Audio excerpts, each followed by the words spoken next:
Okay, so I'm going to take you through a process that I've been doing with setting up this little garden and raising some chickens for the first time. And there's my potatoes that I have in a bucket that I watched on YouTube.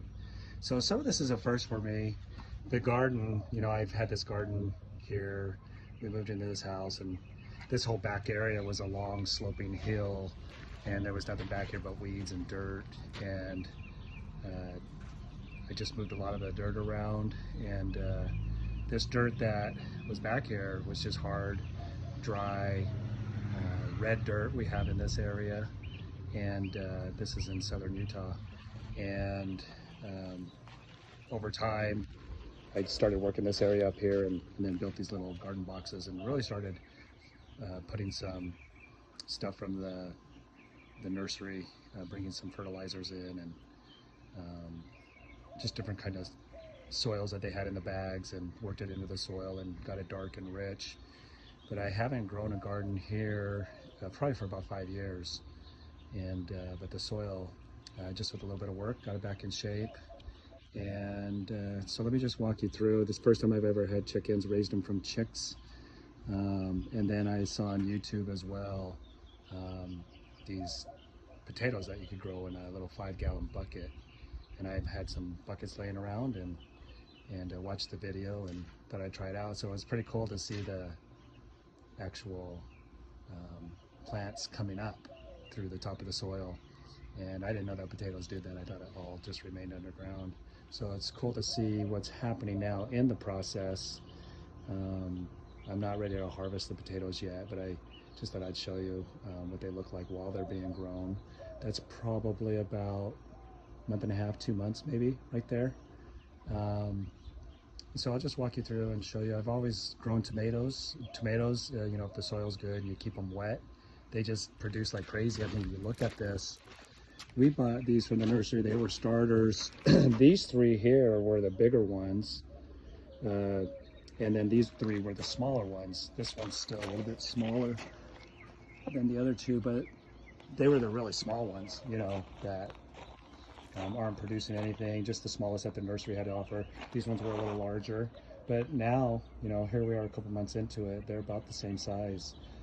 These seem to, well, they're all producing really well. I mean, if you look into these closely, it's just amazing how much abundance there is that could come from one plant. One that's about ready to be picked under there. You know, you start looking at these little, they're all over the place. There's a little one there. There's 3 little ones there. Those are little, they look bigger when I get up close, but there's one that's ready to be picked down there. I'll probably eat that, make a tomato sandwich today. Some mayo and some Tabasco sauce, really good, and some wheat bread. But they're just, it's amazing how much you get from these plants. I mean, you could live on tomatoes alone. You know, I'm showing you some here, but you're not getting the full picture of, you know, what's really one plant can produce. There's some pretty big ones there. So tomatoes, again, just making sure I water them in the morning. It gets pretty hot here. We're close to 100 degrees, and we're just into June. And something that I'm growing this year that I hadn't grown before is these onions, and I watched on YouTube how to know when they're ready to be eaten. But they actually start coming up above the ground. I didn't know they did that. I thought it stayed under the ground.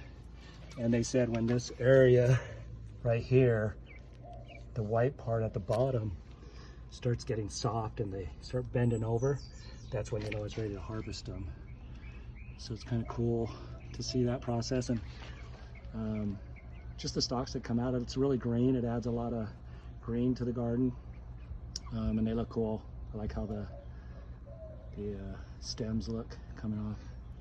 But yeah, so I guess I'll wait for those to get really soft at the bottom and bend over, lose their strength, and then we'll pull them. I've grown some peppers this year. I don't know, they're kind of weird. They don't, like, this one is the only one that really looks like a pepper.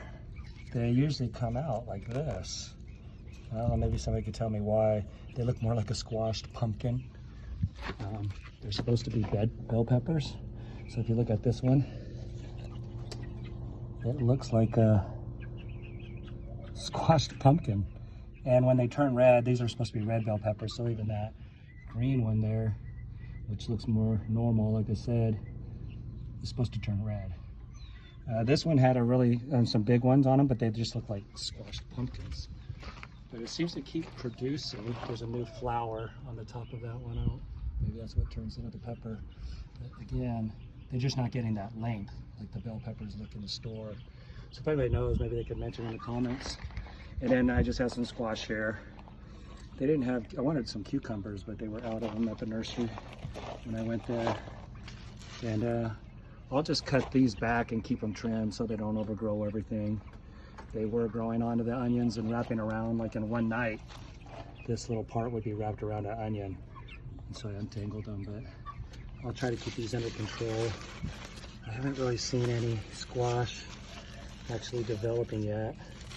I don't know if it's the flowers that turn into the squash. We've grown squash before, but I haven't really paid that much attention.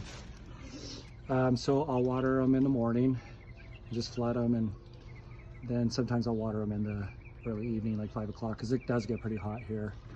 On the potatoes, I watched a video on that, and I drilled some holes in the bottom, about 6 different holes in the bottom with a 1-inch drill bit, and I flood these. I'll count to 10 really slow, and the water's almost overflowing on the top, but then it sinks down real quick. And I just got a garden blend for soil. The lady at the store, rather than getting the different bags that I had watched on YouTube, the lady said, well, just do the garden blend because that has all of that in it. And then I did get some crushed bone, can't remember what it's called, but it's some kind of bone powder. And I put that in at the top. You can still see a little bit of that there with the little white specks. But I had quite a bit, and it didn't dissolve very quickly. But I just fill them up till the water is to the top.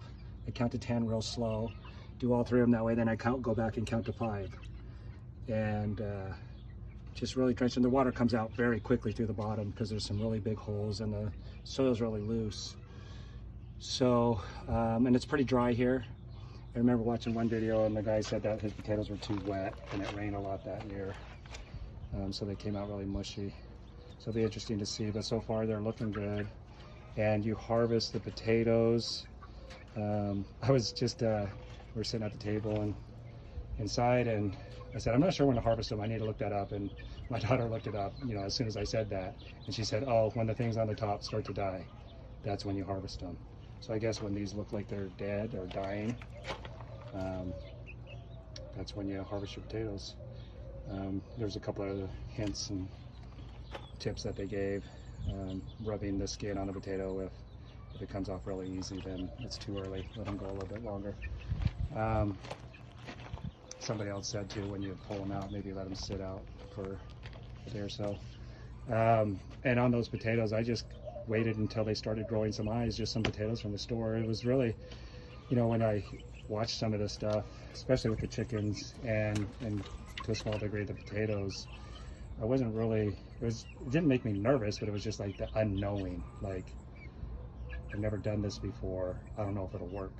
But I got some potatoes, let them sit out for a while, and until they started growing some eyes.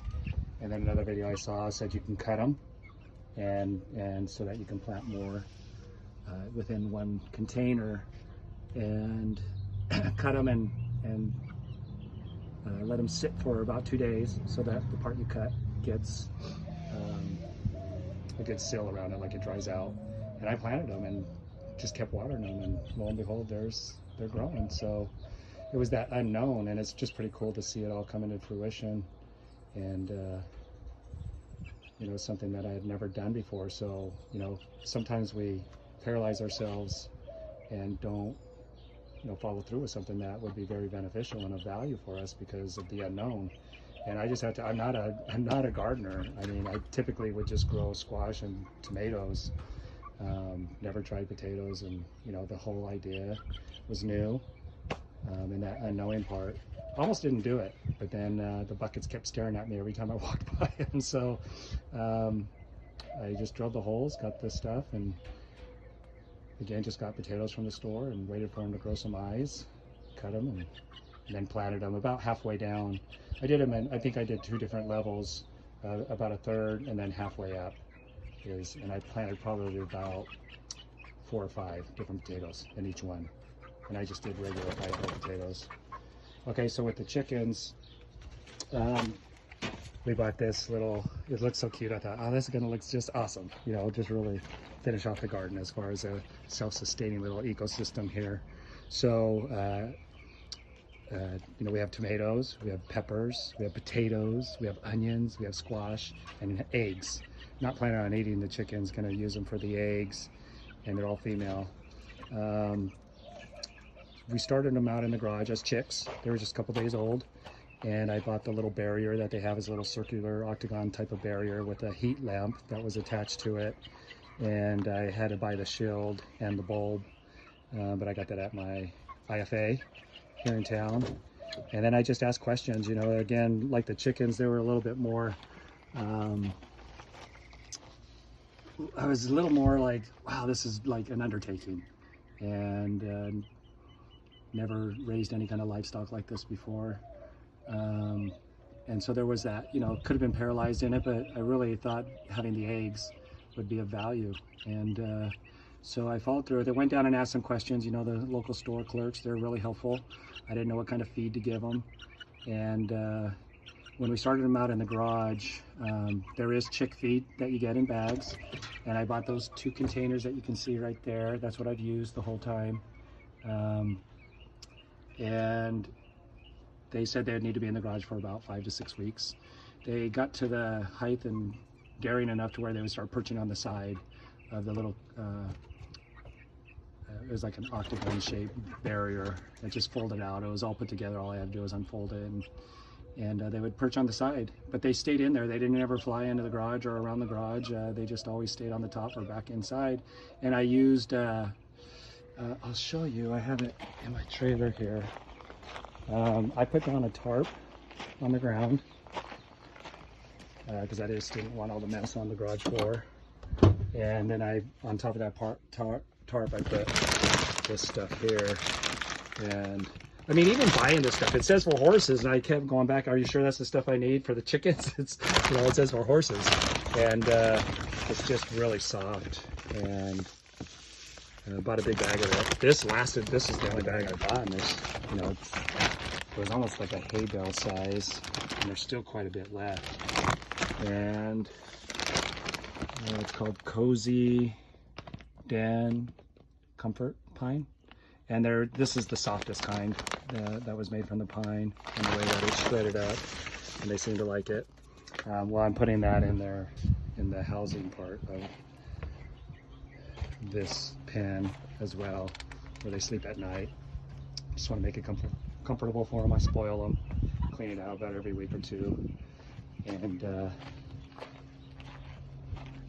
then there's some feed that's for older chickens that I'm kind of giving them both now. The baby chick feed along with the older chicken feed, and that's what they're pecking at now on the ground, and they love it. I love throwing it around the ground, and if I get it wet with the hose when I'm gardening, they seem to like that, and puts them into a frenzy, and they start pecking like crazy.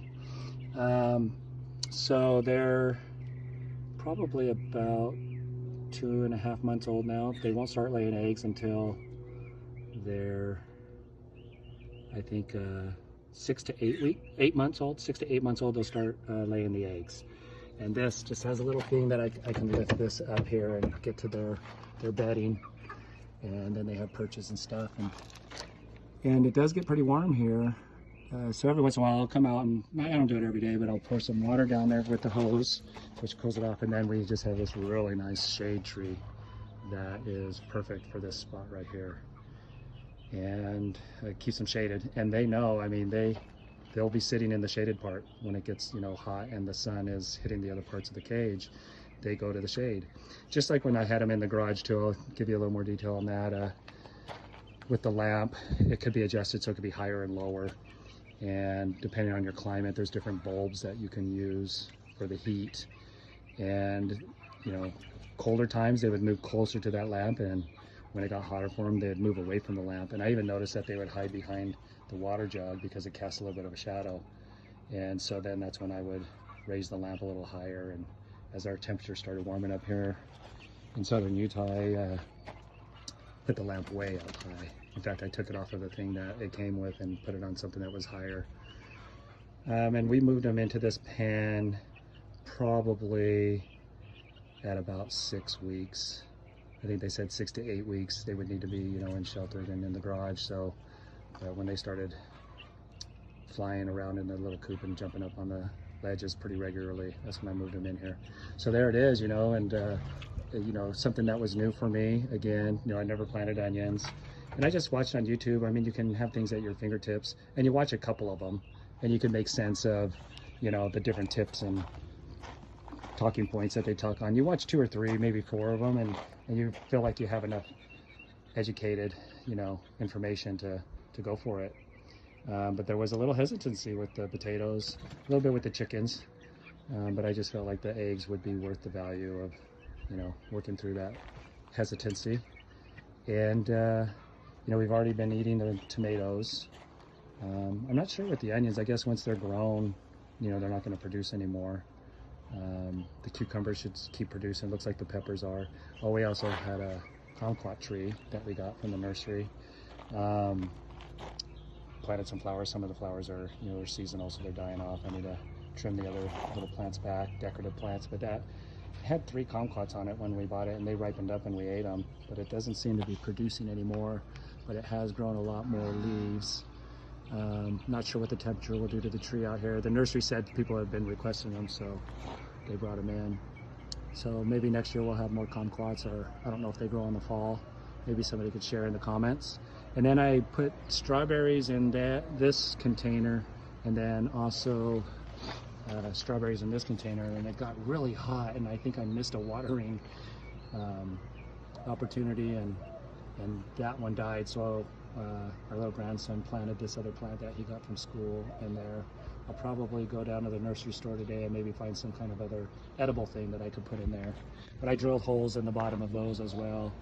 Those are pretty big containers. And just put a lot of fertilizer, and there's some dirt, actual dirt in there that I put back when I moved the dirt around. Yeah, it's been pretty fun, and feels rewarding. It feels empowering to know that we, you know, can grow our own food and be successful with it and enjoy it and get a little bit of attached to the chickens. They're actually, some of them were pretty tame. And actually, when we would walk into the garage, they would, there was 2 of them that would fly up to the thing and want us to hold them. So I let them perch on my finger and walk around with them. So yeah, that's it. When I get to the potatoes harvesting, I'll do another video so you can see what they look like and if they're actually edible, with the way I watered them and the temperatures here. We have really high temperatures here. I'm sweating right now. It's only close to 12 o'clock. I think we're probably in the 90s now, getting close to 100. In the middle of the summer, it'll get up to 110, 115, September, August, September. The tomatoes will just keep producing. I know that. It'll be interesting to see. I can't remember on the squash we've done in the past. And I may, once I harvest the potatoes, may just try planting more and see if that's a year-round thing, or if anybody knows, maybe put in the comments, you know, what you can get out of your potatoes when you plant them based on the temperatures. So that's it. Yeah, hopefully that gives you some advice and encouragement to, you know, and there's not a lot of room back here.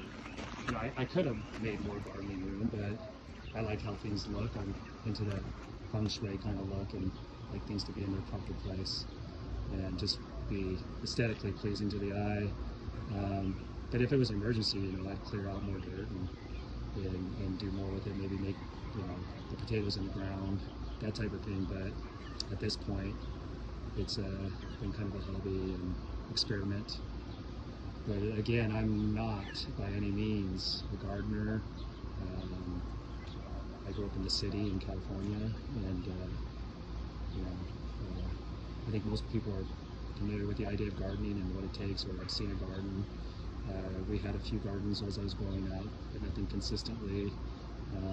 Most of the tomatoes, you could grow tomatoes, I think, anywhere. And they just produce like crazy. So also, if you've never had a tomato sandwich, some good wheat bread, some mayo, some Tabasco sauce, and a slice of cheese if you want it. And just like that, they are so good. Put a comment in there. Let me know if you've not done that before and you try it out, what you think. On the strawberries, we picked a few strawberries. They weren't growing like crazy, but there was some strawberries that were produced. This one's staying the same size. This one was actually getting bigger and bigger and bigger and really producing, strawberries. And it's almost like there's a little bit of life in there. I'm hoping for it. But we actually ate some of the strawberries. And here you can see some little ones. I'm not sure what that looks like. There we go. I saw one when I was watering right there today. And they do get bigger. And the grandkids love to pick them and eat them. So, but they haven't been a big producer of strawberries. And that one's pretty much staying the same size. I'm not sure if it's the heat or the soil and it's still acclimating to it. But yeah, it's cool though. I mean, just to eat a few. We'll see if that one hangs on, if it gets any bigger. Okay, there you go, guys. Thanks for watching.